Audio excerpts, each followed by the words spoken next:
हमारे बीच ऐसे ही एक लीडर है जिन्होंने एक बड़ा लक्ष्य रखा है, विश्व को सस्टेनेबिलिटी की राह पर ले जाने का, और उसके लिए रास्ते में आने वाली हर चुनौतियों का उन्होंने डट कर सामना भी किया है।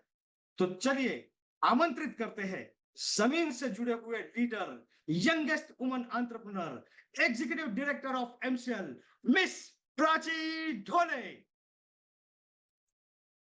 Thank you. Thank you Mangesh sir. नमस्कार, एमसीएल परिवार में एक बार फिर से मैं आप सबका स्वागत करती हूँ और चलिए हम बढ़ते हैं आज के वेबिनार सेशन की ओर।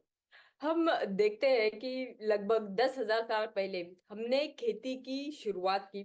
उसके बाद में आज अगर हम देखते हैं तो लगभग 700-800 करोड़ जो हम ह्यूमन है, वो सिर्फ 12 गिने चुने अनाज है जो हमें अच्छे लगते हैं और जिसके ऊपर हम पूरे ये 700-800 करोड़ जो लोग हैं वो अपनी चाह उनकी वही है और हम वही खाते हैं।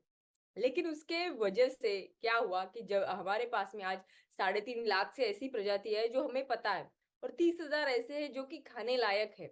लेकिन ये सेम अनाज उगाने से और वही खाने से जो हमारी धरती है वो धीरे धीरे खोखली होती जा रही है। फॉर एग्जाम्पल, पहले अगर हम एक ही कुछ अनार खाते थे तो उस अनार में उतने पोषक द्रव्य थे जितने हमें दिखते हैं। लेकिन आज ऐसा है कि भले ही एक टुकड़े में एक अनार के अलावा हम 10 अनार उगा सकते हैं, लेकिन जो पोषक है वो 10 अनार खाने के बाद में ही हमें मिलेगा जो एक अनार में पहले मिलता था। ये सब चीजें इसलिए हो रही है कि एक ही जब हम क्रॉप लेते हैं तो उसके वजह से जो धरती माता है उसके पोषक द्रव्य कम होते जाते हैं। लेकिन इससे पहले जब हम खाना उगाते थे तो ये अनाज के साथ में भी एक जो पर्टिकुलर स्पेसीज है जिसको मराठी में हम तृण धान्य बोल सकते हैं, जिसको मोटा अनाज ऐसे हिंदी में बोलते हैं, और मिलेट्स। मिलेट्स एक ऐसी चीज है जो कम से कम पानी लेती है, कम से कम एरिया लेती है, लेकिन इसमें इतने पोषक द्रव्य होते हैं जो कि बाकी अनाज में नहीं मिलते और पहले ऐसे ही होता था। इसीलिए इंटरनेशनल मतलब यूनाइटेड नेशंस ने 2023 as an international millet year ये भी डिक्लेयर किया और उसके रिलेटेड सभी जो चीजें हैं वो पूरे देश ने शुरुआत की। लेकिन आज की जो कहानी है वो ऐसी है, इन सभी इंटरनेशनल जो चीजें हैं उससे अलग एमपी में एक जो छोटा सा गांव है सिलपिड़ी, उसमें रहने वाली बैगा आदिवासी जमात में से एक लड़की जिसका नाम है लहरी बाई। सो लहरी बाई जो है, अगर हम देखते हैं तो ये इनको the millet women of India ऐसे बोला जाता है और ये अभी हमारी मिलेट एम्बेसडर ऑफ इंडिया इनको खिताब दिया गया है। इस तरीके से आज वो 27 साल की है सिर्फ, लेकिन आपको लगता है कि कुछ 1-2 साल उन्होंने इसके ऊपर काम किया है, तो ऐसा नहीं है। जब से वो 15 साल की थी तब से उन्होंने इस मिलेट पे काम करना शुरू कर दिया। लेकिन क्यों?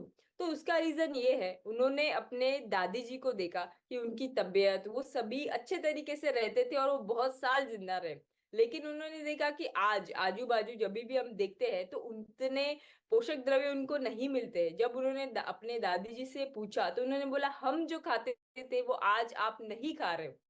इसीलिए उन्होंने डिसाइड किया कि वो जब वो खाते थे यानी मिलेट्स, वो जो बाजार में भी ढूंढने गई तो उनको नहीं मिला। लेकिन आजू बाजू जितने भी किसान थे जो थोड़ा बहुत इसको उगा रहे थे, इन्होंने वहां पे गए, वहां पे वो बीज उनसे लिया, वो बीज लगाने के बाद में खुद उसकी खेती की, फिर से वो उसका अनाज लिया और वो किसानों में फ्री में बांट दिया। इतना ही नहीं, आज वो 2 रूम की छोटी सी झोपड़ी में रहते हैं, जिसमें से एक रूम में वो अपना खाना अपने बुजुर्ग माता पिता जी के साथ वो उधर रहती है, और दूसरी जो झोपड़ी की रूम है जो आपको ये दिख रही है, वहां पे उन्होंने 150 से भी ज्यादा एक्सटेंड यानी जो पूरे जमीन में से अपनी निकल गई है ऐसी बीज उन्होंने वहां पे संवर्धन किया है, उसको कंजर्व किया है, और वो किसानों को या जो भी कोई आए उनको वो उनके बारे में पढ़ाती है। और उनका स्टोरेज भी जैसा आप देख रहे हो कि सिंपल जैसे मिट्टी की एक कोठी उन्होंने बनाया और वो कोठी में उन्होंने सभी जो मिलेट्स है उसका कंजर्वेशन किया। जब वो ये काम कर रही थी तो वहां के जो कलेक्टर साहब है उनको इस काम के बारे में पता चला और उन्होंने इसका जो नाम है एज इन आईसीआर, जो हमारी काउंसिल ऑफ रिसर्च रहते हैं एग्रीकल्चर के लिए, वहां से उनको इन्होंने 10 लाख का स्कॉलरशिप भी लेके दिया। और इतना ही नहीं, अभी जो स्कॉलर स्टूडेंट्स है उनको ये समझाएगी कि ये जो डिफरेंट प्रकार के तृणधान्य है, जो मिलेट्स है, जो मोटा अनाज है, उनके बारे में हम कैसे उनको संवर्धन कर सकते हैं और कैसे हम जमीन को फिर से इनका एक तरीका दिखा सकते हैं जिसके वजह से बाकी हमारे पूरे समाज में उसको फिर से यूटिलाइज करना शुरू हो। रिसेंटली जो G20 परिषद हुआ, उसमें उन्होंने हमारे भारत देश के जो मिलेट्स है उसको रिप्रेजेंट किया। और एज इन वो अभी भी हमारे मिलेट एम्बेसडर ऑफ इंडिया थी। इनको जब पूछा गया कि क्या है इस कहानी के पीछे रीजन और आपके लक्ष्य क्या है, तो उन्होंने यही बोला कि मेरे सामने बहुत सारी उम्र में काम शुरू किया तो लोग मुझ पे हंसने लगे कि ये आप क्या कर रहे हो, इससे क्या होने वाला है। लेकिन मेरा ध्यान मेरा पूरे लक्ष्य पे था। मुझे जो लक्ष्य हासिल करना था उसी के ऊपर मैंने हमेशा फोकस किया।